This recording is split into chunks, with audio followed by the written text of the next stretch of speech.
I love Bible stories. One of my favorites is the story of Jesus turning water to wine at the wedding in Cana.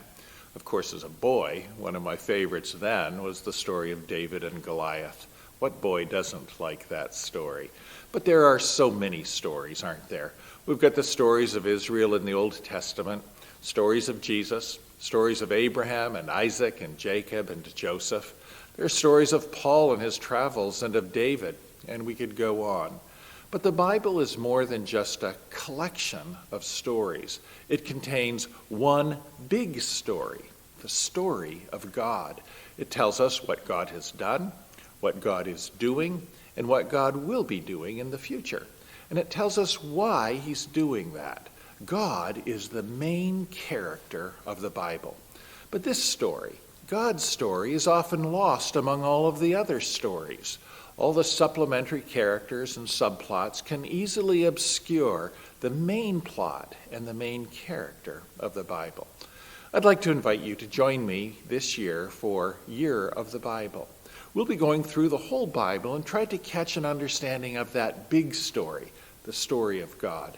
There are several ways you can participate. At the most basic level, I'm going to be preaching through the Bible in 2023, starting on January 22nd.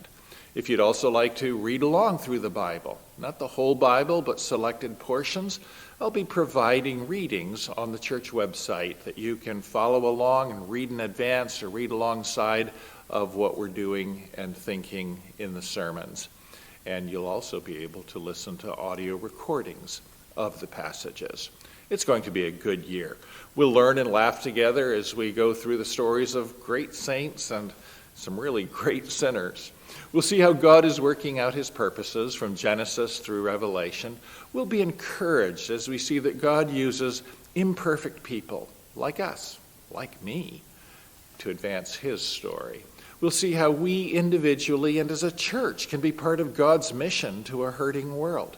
And we'll have tons of practical insights about how to be followers of Jesus in the world today. And when we're done, we'll know what the whole Bible is about. We'll know God's story. I hope you'll join me for Year of the Bible. We'll get started in a couple of weeks. What about this week, this Sunday? This Sunday we'll be having communion, and my message will be about the Lord's Supper, what it's for, and what we as Presbyterians believe about it. We'll also be having a potluck after the service. I hope you'll join us on Sunday at 10. Thanks for joining me for VChat this week, and I'll see you next week. Bye for now.